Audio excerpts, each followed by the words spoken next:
Olá, pessoal, sejam todos bem-vindos ao Papo Sem Fronteiras, do canal Log 24. É um podcast que promete diversidade de assuntos, né? Estou aqui com o meu amigo Antônio Carlos Rosa. Hoje vai trazer um tema, entre outros, um tema muito interessante, que vai agradar muito ao setor de transporte, mas vai falar também de governança. Antônio, seja bem-vindo, né, novamente ao programa. Estamos aqui de portas abertas, sempre que você quiser trocar uma ideia. É, Ah, obrigado, Rodrigo. É sempre um prazer estar com você. A conversa é sempre muito boa com você. Sempre muito, como diz o nome do podcast, sem fronteiras mesmo, né? Então a gente fica muito à vontade para conversar. Quer dizer, a gente tem universos para explorar, sabe? Não há uma barreira, não há uma fronteira, porque você tem que delimitar o que você gostaria de conversar. Então os assuntos vão sair naturalmente, então é sempre bom a gente ter essa conversa. É sempre um prazer estar com você para ter esse tipo de troca de ideias. A gente sempre tenta fazer um papo de boteco, né? Aquele final de dia que a gente vai refletindo, relembrando, revisitando o passado, lembrando as experiências, né? As boas e as experiências que foram probatórias, né? Que acabam dando uma cancha muito grande para a gente. Antônio, conta um pouquinho para o pessoal que ainda não te conhece, quem é o Antônio Carlos Rosa? Bom, Antônio Carlos, como eu já tive a oportunidade de me apresentar uma vez, é um cara que tem uma formação técnica, que começou, sempre foi muito ligado na área técnica, máquinas, automóveis, principalmente a área automotiva, sempre muito fascinado. Trabalhei muitos anos na indústria de lubrificantes, combustíveis, né? Trabalhei em várias áreas, desde P&D, inovação, qualidade, vendas, marketing, estratégia, operações, todas essas áreas aí eu, eu, eu trabalhei. Então, é uma carreira assim, bem diversificada, que tem muito a ver com o meu perfil, porque uma das coisas que sempre me move é justamente o aprendizado. Tá? Eu gosto de estar sempre aprendendo. Então, o fato de poder ter viajado por diversas áreas, né, me deu a oportunidade de aprender muitas coisas interessantes. Quando você está fazendo alguma coisa que você gosta, e principalmente quando você encontra alguns desafios, isso é muito interessante porque te dá uma motivação muito boa, né, para você desempenhar o seu trabalho. Sabe que é interessante, nós estávamos voltando da Copa Truck e eu estava viajando com o Andrei. Um abraço aí, Andrei, que está nos escutando. E eu estava justamente, ele falou que estava cansado das viagens, que teve uma semana bastante puxada, e ele estava cansado, ele falou, não quero viajar, não quero ir para Potena, não quero ir para Curvelo, né, na próxima etapa. E aí eu falei para ele da minha experiência, né, na minha vivência, o aprendizado que eu tive nas viagens. De ver coisas diferentes, conhecer estrada, conhecer estrutura viária, conhecer pessoas, empresas, e entre outros. Isso acaba gerando uma bagagem de conhecimento diversificado incrível para a gente, né? Porque nem tudo é só a especialidade nossa, né? Antigamente era o generalista, né? Quanto mais generalista, né? Foi a época do especialista, generalista, e hoje nós falamos das pessoas que são os nexialistas, que conseguem conectar, né, toda essa modernidade com o passado e com o presente. Então isso é muito gratificante. Até nisso a gente pode até lembrar uma coisa bem interessante, que hoje em dia a gente fala muito sobre cultura, certo? E realmente, você está no campo, você está viajando, etc., enriquece muito sua cultura pessoal de uma maneira que você começa a ser mais flexível com determinadas coisas, porque você entende que há diferentes padrões culturais. E a gente tem que conviver com todos eles de uma maneira harmônica. E respeitá-lo, né? Exatamente. Então, essa é uma parte interessante. Eu acho que essa bagagem te ajuda, principalmente na liderança na sua empresa, quando você está você tem que lidar com a cultura organizacional. Porque, na verdade, além da cultura organizacional, também cada um dos seus colaboradores, ele tem uma cultura própria, ele tem uma cultura familiar, ele tem uma cultura regional. Então, quando você junta tudo isso, certo? E para você criar a identidade cultural da sua empresa, você tem que levar em conta todos esses fatores que você vai ter que trabalhar com eles, né? Então, é bem interessante essa parte. Eu acho que você tocou num ponto bem interessante mesmo. Tem até o Dal Bosco, né? Ele conecta aí a única vez na história da humanidade que 5 gerações estão na mesma empresa, né? Aproveitando aí, Dal Bosco, um abração, tá, do amigo aqui. E como funciona isso mesmo na mesma família, no mesmo berço, com o pai e a mãe, os avós, né? Com os mesmos valores, crescendo nas mesmas crenças e credos, como pode ser tão diferente uma geração da outra, né? Eu acho que você pontuou muito bem essa questão também da regionalidade e quais são os valores para cada regionalidade, cada faixa, cada faixa de evolução do ser humano, né? E acho que o grande desafio, né, e a grande fórmula é tentar ajustar isso de forma que a gente consiga deixar todo mundo confortável, né? Seja na empresa, seja lá numa equipe de corrida, seja na família, né? Também tem as diferenças, opiniões, né? Geralmente tem aquelas discussões acaloradas, né, sobre determinados assuntos, né? Como é que consegue absorver isso, aproveitar o bom disso para potencializar resultado, né? Exatamente. Eu acho que dentro da minha carreira, quando eu liderei vários grupos, né, eu tive uma série de funções executivas, e a gente nota a dificuldade que é você trazer todo esse pessoal e tentar moldar eles numa determinada cultura, porque você tem que fazer ajustes, você não consegue. A mesma empresa, ela consegue ter uma cultura, mas ela tem uma cultura base, mas ela não consegue manter exatamente a mesma cultura em todos os lugares, principalmente uma empresa que opera em muitos locais. E eu não estou falando não precisa nem falar globalmente, mas a gente pode falar em termos de Brasil, que é quase um continente, né? Então, do sul ao norte, você tem N culturas, certo? Você tem coincidências, mas o número de diferenças, sem dúvida, é maior que o número de coincidências, né? Então, esse é um desafio do líder também, para você lidar com tudo isso, certo? Para você tentar desenvolver uma cultura empresarial, mas dentro dos limites de respeito a todas as outras culturas presentes. Esse acho que é o grande desafio da liderança. Né?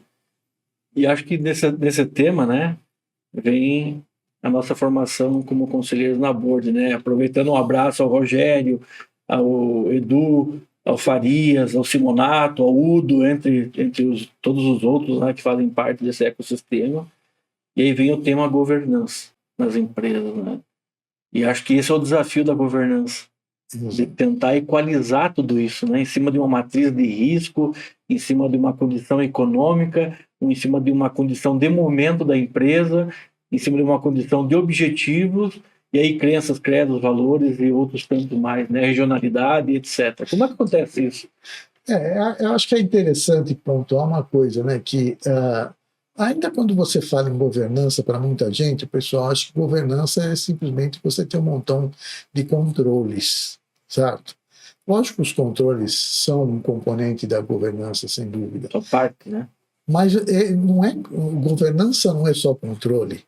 Governança é conciliação de interesses de todos os envolvidos, desde os sócios ou dos acionistas, dos fornecedores, da própria comunidade, todo mundo que está envolvido nesse processo. Então, quer dizer, a governança, um dos objetivos é que ela mantenha o equilíbrio entre todas essas demandas, de maneira a que você possa trabalhar de uma forma confiável e garantir, ou pelo menos garantir que você não vai ter empecilhos maiores para chegar nos seus objetivos. Sim. Então, essa é uma parte importante que, às vezes, eu noto que, às vezes, a gente conversa com as pessoas e fala assim, governança, mas eu já tenho bastante controle aqui. Não, o problema não é controle. O problema é você observar tudo que envolve esse mundo. Seja a parte regulatória, seja a parte financeira, seja a parte de controle contábil, seja a parte de processos, uma parte que muitas vezes é esquecida, e processos também. Processos regulados é processos que estão dentro do processo de governança também. Né? Isso é uma forma também de você garantir que você vai sair do ponto A e chegar ao ponto B dentro do que é esperado. Né? Então, essa eu acho que é uma coisa interessante a gente falar da governança nesse ponto, né? Lembrar para o pessoal que tem mais coisa, não é só isso. Sim. Né? E é um ajuste de interesses, na verdade, né, Antônio? Porque o cliente tem um interesse, o fornecedor tem um interesse, o Estado tem um interesse, né? A empresa tem um interesse, né? Os acionistas têm interesse, a diretoria tem interesse, o gerente tem interesse, o funcionário tem interesse, apesar que o gerente e o funcionário são... O gerente e o diretor também são funcionários, né? E tem mais aí stakeholders que têm interesse, a comunidade local, a comunidade, por exemplo, que você está comprando o teu insumo, também tem interesse, né? Movimenta todo um ecossistema. E o grande desafio do gestor, né, é ser equilibrado nesses interesses, para não puxar muito a brasa para o seu lado, né? E esquecer dos outros stakeholders. Né? E como acontece isso, como é que consegue equilibrar, né, com esse desafio do mundo, essa pressão em cima de custos, em cima de participação, de receita e outros interesses, né? Isso é uma parte bem complicada que as pessoas têm que observar, né? Porque os interesses, como você mesmo mencionou, são diversos, tá? E atingir o equilíbrio dentro de todos esses interesses não é uma coisa muito fácil, até porque não é só uma questão de interesses, é uma questão, às vezes, de visão. Porque cada um, dentro da sua posição, enxerga determinadas coisas de formas diferentes. É a mesma totalmente coisa, diferente às vezes, é do objetivo, né? Exatamente. Então, uma das funções da governança é trazer esse equilíbrio entre todos esses interesses e essas visões. Tá? E para que isso ocorra, você tem que ter um envolvimento geral. O envolvimento tem que ser de cima até embaixo, tá? Porque todo mundo tem que saber quais são os objetivos comuns. Para aí você começar a tentar chegar no seu objetivo final.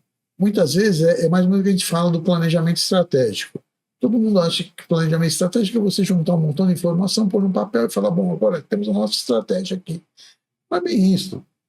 É você planejar em função do que você tem de recursos, em função do que você tem do perfil e capacidade instalada das pessoas que trabalham com você, certo? Sobre que regulações você está submetido, certo? Quais são as taxas de atratividade que os acionistas esperam e todos esses detalhes. Então, qual é o seu objetivo? Né? Calcular o esforço para atingir esse objetivo. Exatamente. Que muitas vezes o objetivo para aquele momento não é possível de ser atingido, o esforço vai ser muito grande, vai custar muito caro isso, né? Entre outros. Né? E às vezes não só vai custar caro, como além de custar caro, ele vai se tornar ineficiente. Ele vai ser só um papel. Ele vai ser só uma apresentação que está lá um montão de números, mas que não vai se coadunar com a realidade da empresa. Né? Então, essa é uma coisa muito importante, que as pessoas têm que pensar isso. Tem que haver. É um conjunto de engrenagens. Né? Uma empresa, ou a nossa vida mesmo, conjunto de engrenagens. Se uma não funciona, dá algum problema. Tá? Eu costumo comparar a empresa ou a nossa vida como um relógio. Né? Ou pode ser um motor, né? nosso automotivo. Se tem um bico injetor, até vai falhar, até vai funcionar falhando. Agora, um relógio sem uma engrenagem não funciona. Nada funciona, literalmente. Né? Então, a nossa vida é uma engrenagem. Né? Não importa se essa engrenagem é bem grandona, aparente, esses relógios bonitos, né, que tem a tampa traseira de vidro, que você vê todas as engrenagens trabalhando, ou se é o pino de uma engrenagem minúscula. Dentro do teu exemplo, que é o do bico injetor, ele vai continuar funcionando. Mal, mas vai continuar funcionando. Só que o mau funcionamento vai trazer consequências, certo? Carbonização do motor, maior nível de emissões, Sem desempenho nenhum. Maior nível de desgaste, fraco desempenho, excesso de consumo de combustível e por aí afora, né? Porque o combustível não está funcionando, mas está pingando, né? Sim, com certeza. Exatamente, não está injetando adequadamente, mas está pingando em algum lugar. Ou, a não ser que ele seja plugado, está aumentando a pressão na bomba injetora sem que está danificando ela porque está com uma sobrepressão. Sim. Então, na verdade, é isso. Tudo tem que funcionar.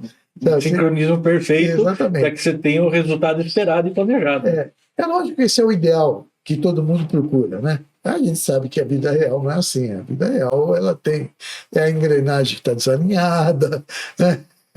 Tem que balancear, né? Pegou um buraco e deu uma entortada, vai ter que fazer alinhamento. Exatamente. Esse é o dia a dia. Esse é o dia a dia, mas isso também é aquela, de uma certa maneira, também é o que justifica a necessidade das pessoas, sejam elas profissionais, sejam elas executivos, sejam elas conselheiros, sejam elas clientes, o que for, certo? É essas demandas que justificam a movimentação de todo esse universo, né? Se não houvesse essas demandas, não precisaria da gente, né? Sim. Então a gente está aqui para realmente tentar ajudar a cobrir essas demandas, que elas sejam realizadas de uma maneira adequada, né? Essa ideia, né? Eu sei que você teve um pé no automobilismo também, né? Bastante forte. Nós voltamos de uma prova agora final de semana e é incrível, né? Tem aquela volta do aquecimento, né? Para ver se não tem nada. É o último ajuste do caminhão, né? Em especial a Copa Truck. E os pilotos de manhã viraram 1,46. Melhor volta. Isso deu 2 horas de diferença, mais ou menos, para a corrida, um pouco mais do que isso. Aí já pegou bastante sol. Essa diferença aumentou para 1,48 e 1,49. A mesma volta. E daí na corrida, tem a primeira e a segunda largada, aí teve acidente, batida e tal, e tem óleo na pista, outras coisas, foi para cima de 2 minutos cada volta. E acho que isso é empresa, né? Porque às vezes você tem objetivo. O objetivo lá na corrida é ganhar a corrida. Você sabe que você tem todos os seus concorrentes do teu lado que tem performances um pouco melhores, um pouco maiores, e às vezes estabelece estratégias que vão beneficiar e às vezes a estratégia dá efeito rebote. Mas dentro desse contexto, você tem condições para uma mesma corrida, né, num único dia, entre amanhã e o começo da tarde, condições totalmente diferentes de fazer, né, de trazer o objetivo que é tentar ganhar a prova. E assim é a empresa. Eu costumo falar que desde a década de 90, o mundo acaba imprimindo uma velocidade de adaptação sobrenormal, né, nas empresas, e cotidianamente, igual com essa era da tecnologia, nós vemos que cada vez é mais intenso isso. E isso é a engrenagem funcionando. Como é que a gente consegue manter essa engrenagem funcionando com todas essas diversidades? Verdade. A velocidade não está aumentando muito, né? Então, você está sujeito vamos dizer assim, a alguns tipos de estresse que você não tinha no passado. Então, é tudo muito rápido, e quando você está desempenhando alguma coisa que tem que ser feita com rapidez, aquela coisa está mudando ao longo da sua execução. Essa é a parte mais grave, porque você começa no cenário A e você se prepara para atender o cenário A, só que a hora que você está começando a executar, já está se formando um cenário B totalmente à frente daquele cenário A. Então, isso te mantém numa constante pressão, né, para que você tenha resultados. Aí, mais uma das coisas que é importante é a governança, porque quem tem uma boa governança, ter um bom controle de tudo isso, está informado dos seus processos, está tudo, ele tem uma vantagem competitiva nesse tipo de ambiente, porque ele pode mudar alguns rumos rapidamente, porque ele domina todo o cenário, né? Na verdade, ele domina o movimento, né? E a Exatamente. capacidade de adaptação, eu falei agora numa reunião agora cedo, a capacidade de adaptação é que faz a grande diferença. Exatamente. Então, você tem um objetivo, você acompanha esse objetivo e qualquer possível desvio você faz o ajuste correto para poder chegar ao resultado esperado, né? Antônio, o papo está excepcional, né? Chegamos ao final do primeiro bloco. Agradeço a todos que estão nos assistindo e até o próximo bloco.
Olá, pessoal, sejam todos bem-vindos. Estamos aqui no nosso segundo bloco. Estou com meu amigo Antônio Carlos Rosa.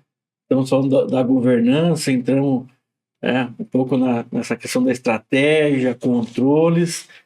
E ele é um professor na área de pesquisa e desenvolvimento. Ele vai depois, no decorrer, vocês vão ver aí a bagagem que ele tem nesse segmento. E pesquisa e desenvolvimento, em particular, é um tema que me agrada muito, sou apaixonado por isso. Estou numa equipe de corrida, né? E lá é pesquisa e desenvolvimento todo segundo. Conta para nós um pouquinho dessa experiência, Antônio. Eu sempre tive ligado à área de produto, seja vendas, assistência técnica. E durante um período longo da minha vida, eu tive a responsabilidade de liderar um centro de tecnologia, né? É um centro de tecnologia que inicialmente atendia Brasil, depois Cone Sul e depois América Latina inteira, né? Então nós damos suporte técnico para toda a América Latina e também fazíamos as localizações dos desenvolvimentos aqui, além de fazer desenvolvimentos para aplicação local. Sim. Então, por exemplo, tem algumas coisas de clientes que a gente desenvolvia localmente porque não tinha um apelo internacional, o apelo internacional era fraco, não estava bem dentro do core business de cada unidade de negócios, né? Então, a gente tinha linhas diferenciadas que nós chegamos aqui, nós dividimos com outros 3 centros de tecnologia toda essa parte de desenvolvimento e serviços, e cada centro tinha a sua excelência. Então, tinha um que a excelência era na parte de óleos automotivos, né? Principalmente para motores a gasolina. Tinha outro que tinha outras especialidades, por exemplo, desse aí ele tinha óleos automotivos, óleos para turbinas, certo? Óleos hidráulicos, e eram basicamente os principais cores de um centro. O outro era óleos para motor diesel, óleos para compressores especiais, aqueles compressores que tem aquelas linhas mais que tem maiores exigências em termos de lubrificantes. Tinha outro que estava muito ligado que a gente chamava de small engines, que eram os motores pequenos, tanto para motocicleta, então essa era uma área assim, bem específica que eles tinham. Motores estacionários, Yamaha. Exatamente. Os motores de motocicleta e de aqueles movers, snow movers que eles usam para a neve, trenós e outras coisas do gênero. Né? Então, eles têm pequenos geradores, né? Bem, então, cada um tem uma especialidade. Nós aqui éramos responsáveis no contexto global, a gente era responsável por óleos para usinas de açúcar, né? Pela representatividade do Brasil em termos de açúcar e álcool. O Brasil é líder, é pioneiro. Quer dizer, não é um pioneiro, mas ele é um pioneiro em novas tecnologias, né? É uma indústria antiga, mas uma indústria que se desenvolveu fortemente no Brasil e que hoje o Brasil está na frente de todo mundo, mesmo fabricando vamos dizer assim, todo o leque de equipamentos que são utilizados nessa área, mas mesmo assim ele é líder, tá? Líder na produção de etanol, sabe? Produtividade da cana. Que é açúcar anidro hidratado e álcool anidro hidratado e os açúcares, né? Exato. Que vem desde o mascavo até o refinado. Né? Exato. E também nós éramos centro de referência global também para óleos de amortecedor. Nós tínhamos muitos... Deve ser pela condição maravilhosa das estradas brasileiras, né? Comparado às estradas europeias. A gente aprendeu muito, a gente trabalhou durante muitos anos, muito fortemente, a gente fornecia para todos os fabricantes de amortecedores. Né? Então a gente trabalhou durante muitos anos, era uma coisa que já vinha...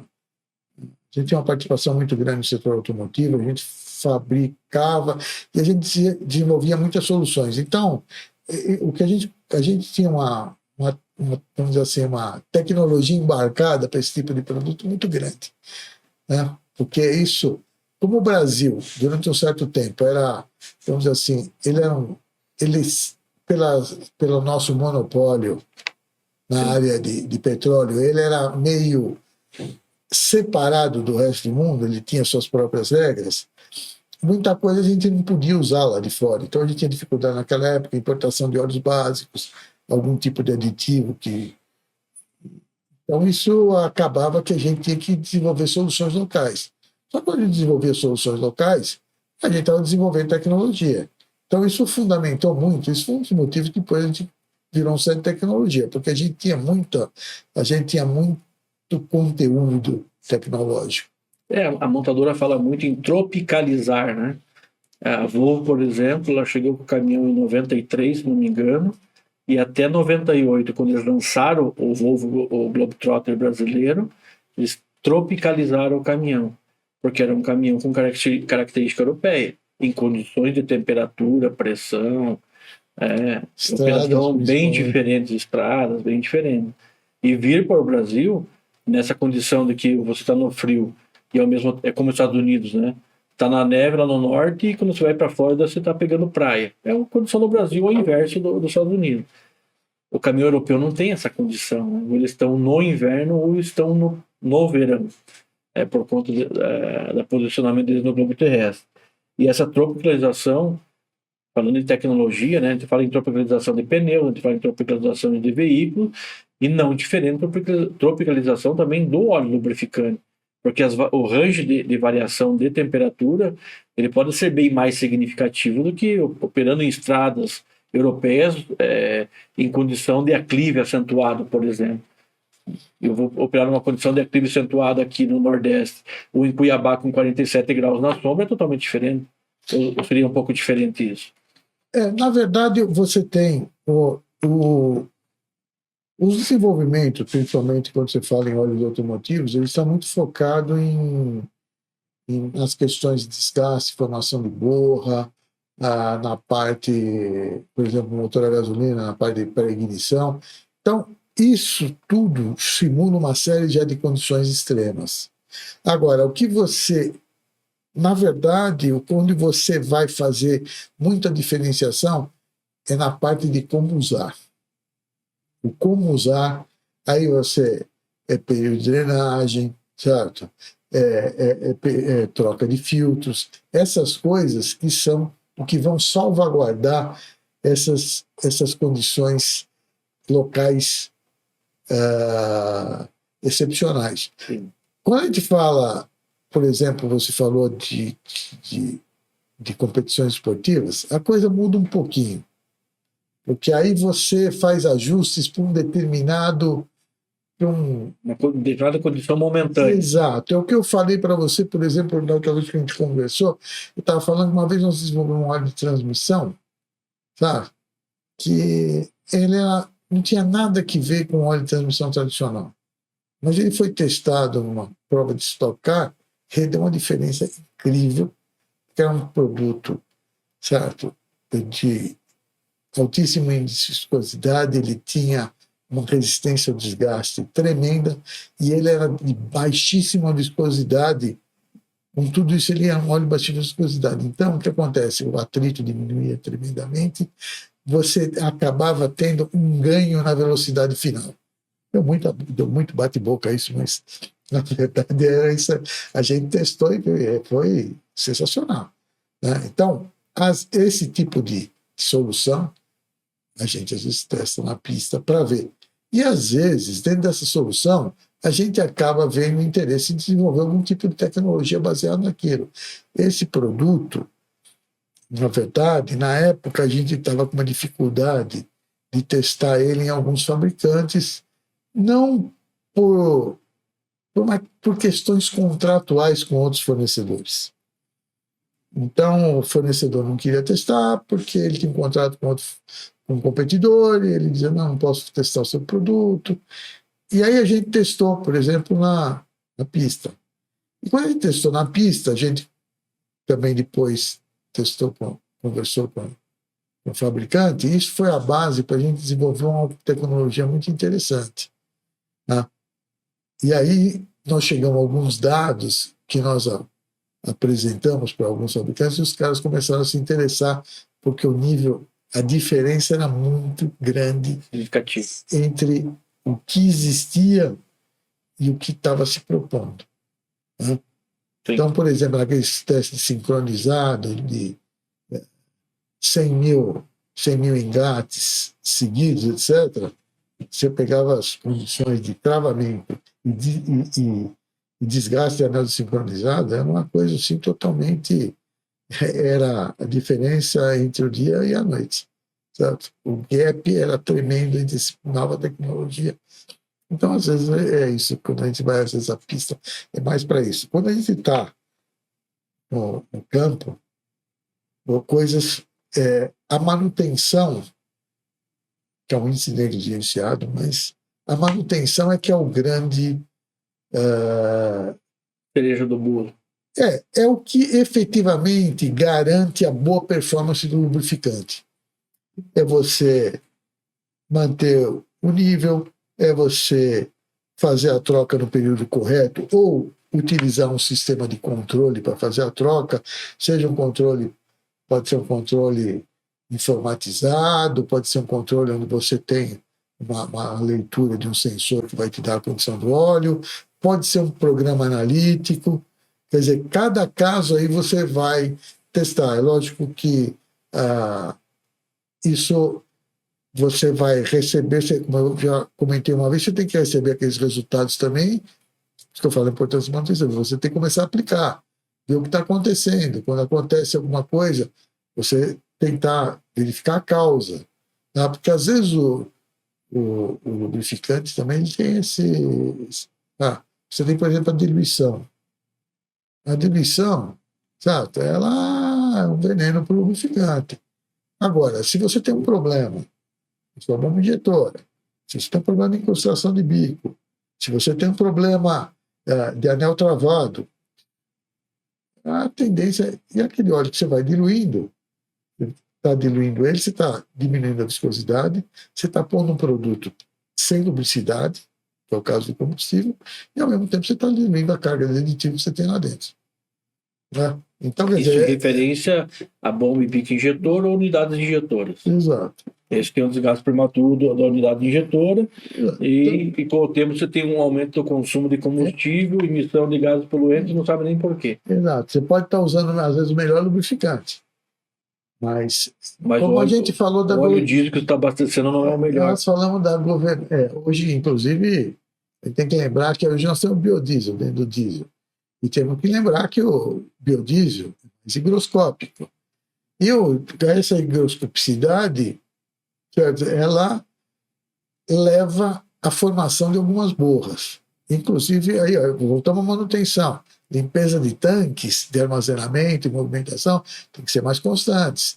Verificação de filtros, de respiros, etc., para garantir que você não tem, na respiração do tanque, você não está botando muita água condensada lá dentro, porque senão você vai ter formação de borra. Formação de borra, sistema de injeção vai dar problema. No curto, no médio e no longo prazo. Então, a gente volta outra vez, a gente vai lá no começo da nossa conversa, na governança, né? É um ecossistema também. Você precisa... É a engrenagem do relógio. Exatamente, a engrenagem do relógio que você falou. Tudo tem que funcionar. Porque não adianta ter os melhores se não há uma coordenação, não há uma integração entre os melhores. Eu vou fazer aqui, como todo mundo aqui, vou plagiar algumas pessoas que eu não gosto muito, mas vou plagiar aqui, dando exemplos de futebol, né? Não sei quem se lembra do Real Madrid, quando ele tinha os Galácticos, o time dos Galácticos, que ele tinha, acho que 20 dos melhores jogadores do mundo, não ganhou um campeonato europeu, certo? Não ganhou nada. Por quê? Ele tinha os melhores jogadores, mas ele não tinha sincronização, ele não tinha organização para fazer aquela... Ele não conseguiu conectar todas aquelas engrenagens. E cada um querendo aparecer. Exatamente. Os melhores. Exato. É a melhor coisa. Você pode ter o melhor lubrificante, você pode ter o melhor caminhão, você pode ter o melhor combustível. Agora, se você não garante que o combustível não vai ficar contaminado, se não garante que o sistema de injeção vai funcionar adequadamente, certo? Se você não garante que esse lubrificante é o correto, porque também tem essa, é o correto. Porque muitas vezes tem o fator preço, né? Que a pessoa vai atrás do fator preço. Olha, mas aquele ali também é para motor diesel. Esse aqui custa 10, esse aqui custa 8. Eu vou comprar um de 8. Pô, 8 tá bom. Olha, também é da companhia X. Porra, tá bom. Não é. Mas não é para o seu motor. Ele pode ser da companhia X, Y, Z, quem seja.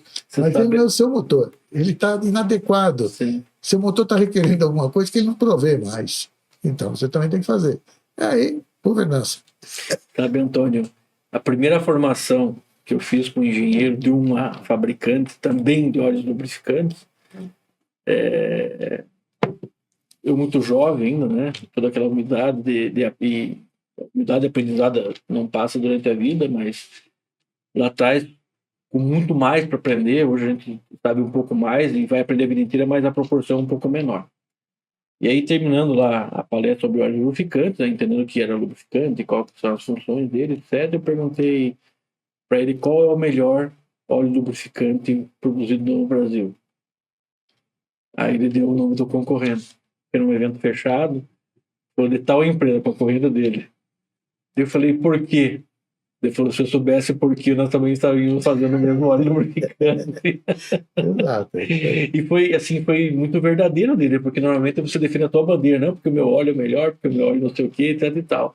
E ele falou do desenvolvimento tecnológico, inclusive dos óleos lubrificantes, e que eles estavam tentando buscar equalizar essa diferença, mas que, sim, existia uma diferença significativa. Agora eu vou usar o meu lado comercial aqui, a minha experiência comercial, diferentemente da parte técnica. Você tem que saber exatamente o que você é melhor do que o seu concorrente e o que você é pior do seu concorrente. O seu sucesso está diretamente ligado a você conhecer não só as qualidades, mas os defeitos do seu produto e as qualidades e os defeitos do concorrente. Porque, às vezes, na conversa que você tem com o cliente, dependendo do nível de cliente, ele tem uma clara ideia do que o seu produto é em relação ao outro. Às vezes, até pela especificidade de uma determinada aplicação que ele tenha, né? E que um óleo é muito superior ao outro. Exatamente, porque às vezes você tem desempenhos, você pode fazer, tem 1000 testes que rodam por aí, testes específicos, testes proprietários de montadoras, e às vezes você testa o seu óleo em todos esses, e o concorrente vai melhor nesse, o seu vai melhor naquele, etc. Todo mundo, o que é importante é você garantir inicialmente que o óleo atende às classificações API, certo? As classificações ACEA, né? SAE, o SAC, o que seja, essas que são classificações oficiais. Tá? Sim. E a partir daí. Agora, você pode depois submeter ele a outros testes, certo? O fato do seu óleo ser um CH4, um FA4, um CK4, um FA4, não garante que ele seja um Volvo LS5. Ele pode ser. Então, você pode juntar outras credenciais, mas às vezes o seu produto não é adequado para aquela credencial. É por isso que você tem muitas variedades. Você tem um CK, por exemplo, nos diesel, você tem um CK4, tem um FA4, por quê? Porque você tem diferença. Os sistemas de tratamento, quando você tem os sistemas de tratamento de emissões, você ali há uma influência muito grande da performance, porque você prejudica o seu sistema. Se você estiver usando um produto inadequado, ele pode ser ótimo, mas se ele está inadequado para o seu sistema de tratamento de gases, certo? Ele vai plugar, ele vai corroer, ele vai fazer um montão de coisas que não te interessam. Né? Voltamos na governança, a gente sempre tropeça e cai na governança. Então, sabe? Então, essa é uma parte interessante que você precisa efetivamente olhar. E você precisa conhecer o seu produto e saber o seguinte, para você orientar o seu cliente, e às vezes você precisa ter uma conversa franca com o seu cliente, tá? Porque ele vai te questionar e nada melhor que a verdade, tá? Porque quando você pode usar os seus pontos a favor, tá? Você não precisa exaltar o produto da concorrência, Sim. sabe? Porque quem paga o seu salário é a sua empresa e não a concorrência. Mas você não pode fugir da realidade, porque isso passa, o seu cliente começa a entender que você está lá simplesmente no ato de vender. Então, você não consegue uma fidelização desse cliente, você não consegue a confiança. Aí eu vou plagiar lá o Farias, lá, né, da Borde outra vez, né, que a gente não... Confiança a gente não ganha, confiança a gente perde, né? Só perde, né? A gente começa com 100% e vai perdendo, né? E é isso aí. Então, essa é uma coisa muito importante. Comercialmente, em termos de estratégia de negócio, conhecer a concorrência é fundamental. Sabe? Concorrência, isso faz parte, você conhecer a concorrência, o seu planejamento estratégico, se você não conhece a concorrência, ele tem grandes chances de ser furado. Se você não conhece, se você não sabe da competência do seu concorrente, a tendência é você subestimá-lo. E normalmente quem subestima o concorrente perde. Acho que 100% das vezes. Antônio, o papo está excepcional. A gente chegou ao final do segundo bloco. Agradeço a todos aí pela audiência e até o próximo bloco.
Olá, pessoal, sejam todos bem-vindos ao nosso terceiro bloco.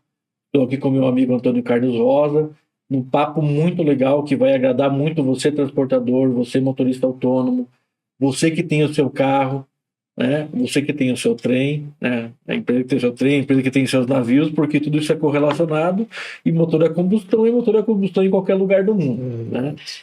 E nós vimos conversando aqui no intervalo e eu queria fazer uma chamada, né, para a direção, né, a forma como se conduz. Quando eu dou aulas lá na FABET, um abraço aí ao Carlos Augusto e meus amigos de lá, eu falo muito, né, eu mostro um vídeo do Ayrton Senna, em que ele fala que ele fez uma corrida sem freio. E todo mundo fala que não era possível ele fazer isso, né? E aí quando ele terminou a corrida, ele falou assim, vai lá e coloca a mão nos cubos. Isso está quente, se não tiver quente, porque não estava sem freio. E realmente estava sem. Ele conduziu sem freio. A outra corrida dele, ele perdeu, acho que a quinta, a quarta e a terceira marcha, uma coisa assim. Aí teve que. E aí no final, travou tudo, ele teve que fazer tudo de sexta. Foi até bem. Eu lembro quando eu era bem jovem, né? Que ele conseguiu performar na corrida, graças a Deus, né, mas está ligado à direção. E a gente vem para o mercado, né? Vem para o mercado civil, onde a direção é que vai determinar a longevidade do óleo, inclusive. Porque se eu pegar um motorista, né, de caminhão, uma carreta, que roda mais ou menos 10 mil quilômetros por mês, e ele não dirigir legal, que é o padrão do mercado, ele vai fazer com que esse motor rotacione em 5 anos mais ou menos 1 bilhão de vezes. Enquanto que, se pegar esse mesmo caminhão, mesma operação, um motorista que aplica os conceitos de ação econômica defensiva e preditiva, ele vai cair para 540 milhões de vezes. Esse motor vai girar na vida útil dele. Aí a gente explica porque o motor, né, de veículo pesado, por exemplo, faz 1 milhão de quilômetros, a gente tem um motor que teve índice de 2 milhões e 200, 2 milhões e 500 mil quilômetros.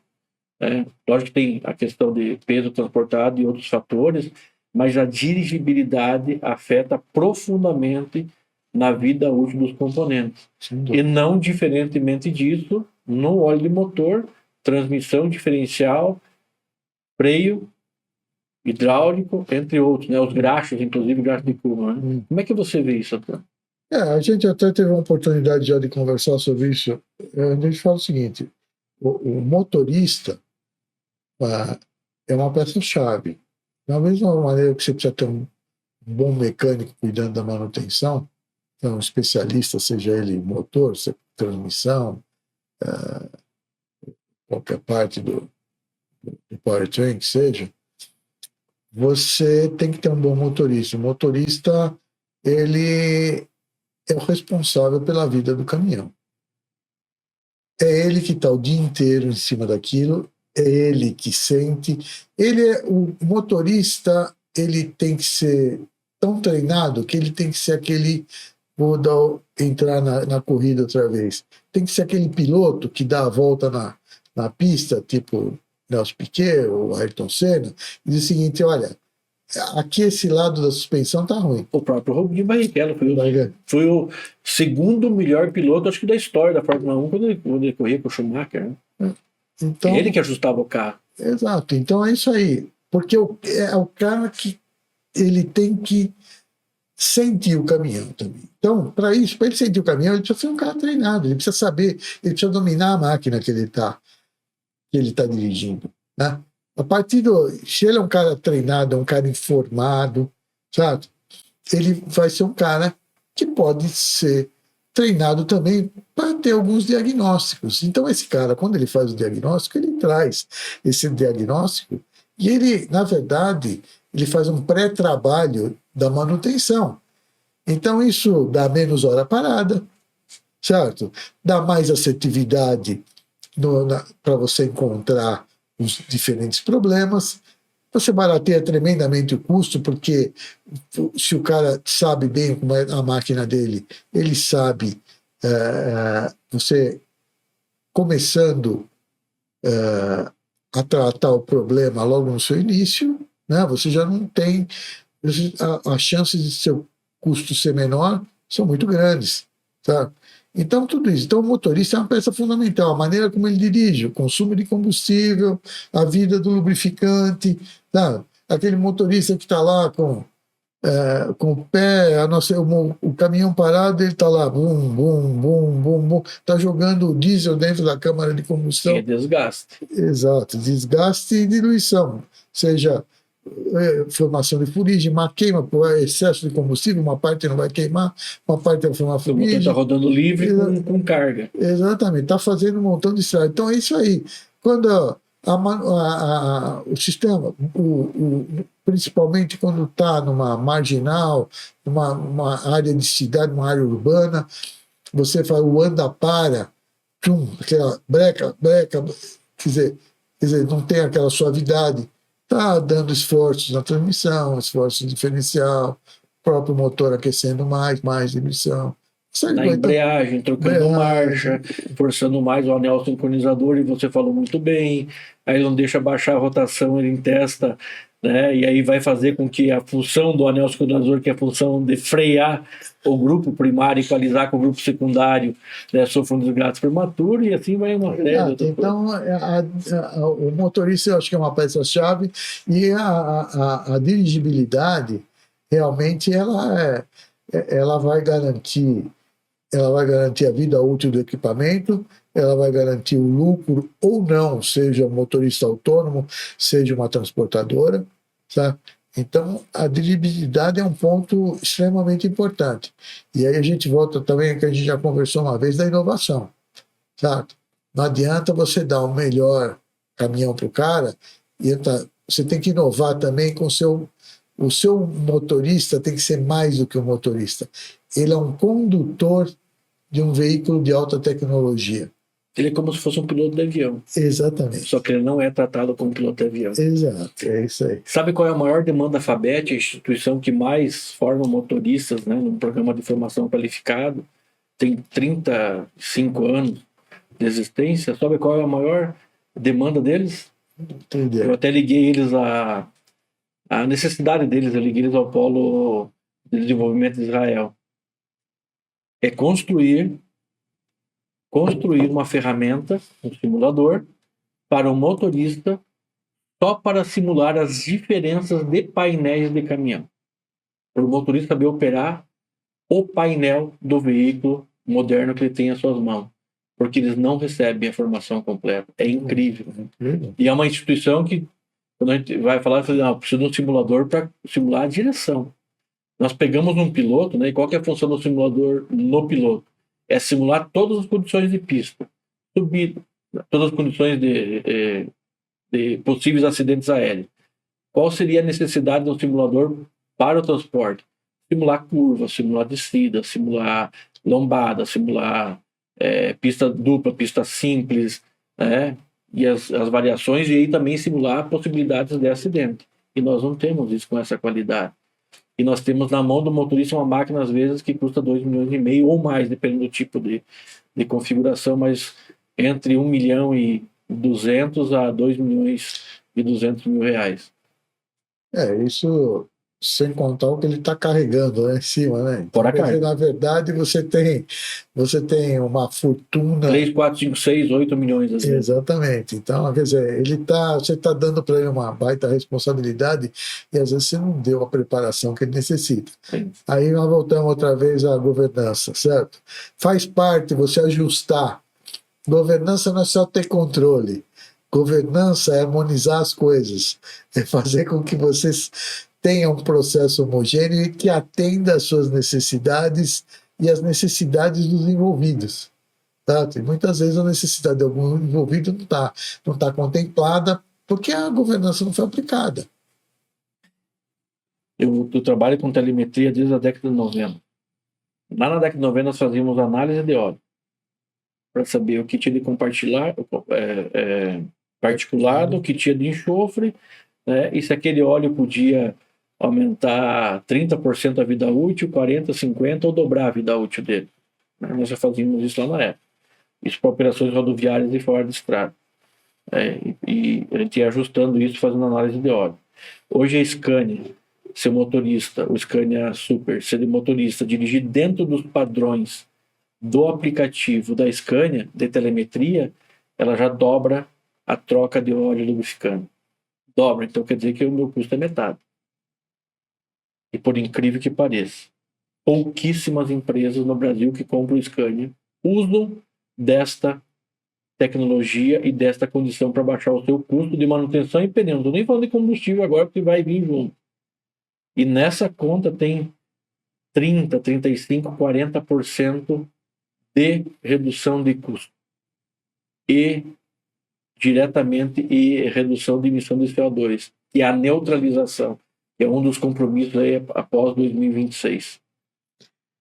Isso muitas vezes a análise é feita baseada no preço e não no conjunto de benefícios que aquele valor vai trazer. Tem um caso de uma transmissão, por exemplo, que uma mudança de um óleo mineral para um óleo sintético, você passava de um período que variava de 60 a 120 mil quilômetros para a troca, você passava para 500 mil. Tá? Então você tinha quase de 8, né, vamos dizer assim, de 4 a 8 vezes de extensão de período para um produto que custava 2 vezes e era muito caro. E era muito caro. O que é caro e barato? Caro e barato é o resultado que entrega. Exatamente. Então é isso. Você precisa saber o seguinte: o que aquilo está te entregando? Quanto? A gente até entende que muitas vezes, até pelos próprios percalços da nossa economia, às vezes o cara tem um problema que é a disponibilidade de caixa. Então, eventualmente, é aquela tal história: eu compro esse, eu não compro nenhum. Então, nesses casos, vamos dizer assim, não é o ideal, mas é admissível, porque Sim. Se você não tem fluxo de caixa para cobrir esse tipo de despesa num determinado momento, aquele momento é.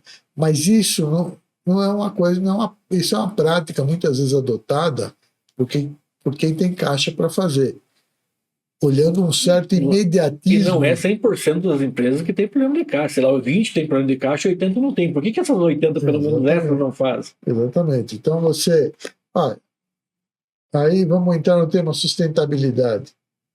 Você quadruplicou ou mais o período de troca, sabe? Você deixou de criar resíduo 4 vezes. 4 vezes. ESG na veia. Exato. Você tem custo na veia. Custo. Disponibilidade do veículo na veia. Produtividade na veia, aumento de faturamento na veia. Não parou para trocar. O equipamento, o óleo é superior. Quer dizer, o produto é superior. Quer dizer, ele vai te dar um rendimento igual ou melhor naquele período estendido. No mínimo igual, mas em geral melhor naquele período estendido. Se o custo fosse igual e eu paro 4 vezes no meu veículo, racionalmente eu já tinha que comprar. Não estou nem falando de custo menor, porque eu tenho 4 dias. Eu vou parar meu veículo de fazer manutenção preventiva, normalmente eu chego num dia para fazer no dia seguinte e viajo no terceiro dia. Se eu não precisar fazer isso 4 vezes, eu aumento a minha produtividade. Se eu perco 3 dias, 3 vezes 4, 12. Eu aumento em 12 dias a minha produtividade dentro do ano. Se eu tenho 2 trocas, que vai acontecer isso, 2 trocas no ano, eu tenho 24, eu ganho 1 mês de faturamento, de produtividade. E você falou assim, brilhante tua colocação, brilhante mesmo. Nenhum transportador faz esse tipo de conta. Eu dou consultoria para transportadores, né, que há muito tempo já, e eu não vi nenhum é muito, né? Não vi nenhum até hoje. Nenhum comentar. Ninguém sabe quanto custa o dia do seu caminhão parado. Se você não sabe quanto custa, qual que é a estratégia? Se eu não sei, se eu não me conheço bem, como é que eu vou estabelecer uma estratégia que vai dar certo? E aí a gente volta eu vou usar meu lado aí, vendas e marketing outra vez.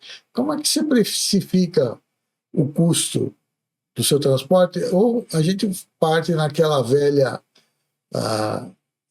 ideia em que o pessoal fazia assim, ó, aquele velho ideia, não, mas aquele velho costume, que o pessoal fala assim, bom, eu fiz uma conta aqui rápida, eu gasto 100, então eu vou pôr 100% em cima e vou cobrar 200. Só que isso não te garante competitividade no mercado. E outra coisa, quando você faz uma conta por cima, muitas vezes o 100 pode ser 200. Tá? Porque você pegou o imediato, olha, eu gastando de combustível, eu gastando de óleo lubrificante, eu gastando de pneu, deu isso, dividi por. É isso aqui. Não. Aí, a depreciação do caminhão, Remuneração do capital, teu remuneração. custo fixo, a parcela do financiamento, porque eu não tenho capital, mas tenho crédito. Eu pego dinheiro no banco, arrisco. Coloco o veículo, arrisco. Exatamente. O seguro de carga, seguro de veículo. E o pior ainda, eu coloco o equipamento que pode se acidentar com um ônibus e o meu risco é potencializado N vezes. É um equipamento, como ele é um equipamento que ele está sujeito ao risco de estrada, ao risco de rua, a vida útil dele pode ser um mês, uma hora ou 10 anos. Então, quer dizer, isso tudo tem que estar. Quer dizer, qual a categoria de risco? Onde é que eu vou fazer? Eu só vou fazer transporte urbano. Tá, transporte urbano, talvez você vai ter pequenos riscos, pequenas batidas, etc., mas nada muito grave. Agora, vou fazer transporte rodoviário, vou pegar essas rodovias aí pelo Brasil afora, algumas sem sinalização, sem manutenção, sem nada. Quer dizer, o seu risco começou a aumentar. E qualquer enroscada é velocidade, o dano é grande. Exatamente. Qualquer enroscada. Eu escrevi um artigo para uma corretora agora, há 2 semanas atrás, relacionando a economia com a redução da sinistralidade. Então, se eu baixo a minha velocidade em 1/3, né? Se eu baixo em 1/3, eu reduzo a minha probabilidade de me envolver no acidente entre 50% e 70%. A probabilidade de me envolver no acidente. E quando eu baixo esse 1/3 da minha condução, né, eu tenho 1/3 de economia, 1/3 de menos CO2 e no mínimo o dobro, né, de vantagem em não me envolver em um acidente. E mesmo assim, o setor de transporte, que deve ser especializado nisso, pouco se aproveita desses indicadores para poder gerir de forma efetiva o seu negócio. Tudo isso que na verdade são cumulativos, né? Você vai tendo outro. Quando você vai ver, o seu custo aparente é 10, mas seu custo real é 20. Tá? Aí muitas vezes você vê a empresa, o cara fala assim, mas olha, o frete está ruim, eu estou descapitalizado. Será que você sabe exatamente onde atacar os seus pontos? Como é que você vai olhar? Como é que você olha o seu DRE? Como é que ele está? Certo? Você sabe quanto é que você está gastando, quanto é que você não está gastando, quanto é que você está ganhando, quanto você está pagando de imposto em cima de tudo isso, certo? O que você está pagando é certo ou não? Quanto é que você está pagando para o banco? Certo? Sabe? Você você tem uma pesquisa, você sabe se a taxa que você paga para o banco é boa ou aquele banco não, certo? Você tem o seu sistema de cobrança, quanto é que cobra o banco? Quanto é que cobra uma fintech? Quer dizer, então são coisas que você analisa todas e você vai ganhando, você vai tapando buracos por onde pode escorrer a sua lucratividade, certo? Você vai aumentando a sua rentabilidade, ao mesmo tempo você vai aumentando a sua competitividade, porque se você vai se capitalizando e você não tem prejuízo. Então, esse binômio garante que você continua me capitalizando, mas eu tenho flexibilidade para negociar e ser competitivo. Né? Então, eu acho que esse é mais ou menos o que o Fernando Simões fala, né? Dono da Júlio Simões, um abraço aí, Fernando. O negócio dele é ganhar dinheiro. Por causalidade do destino passa por caminhão.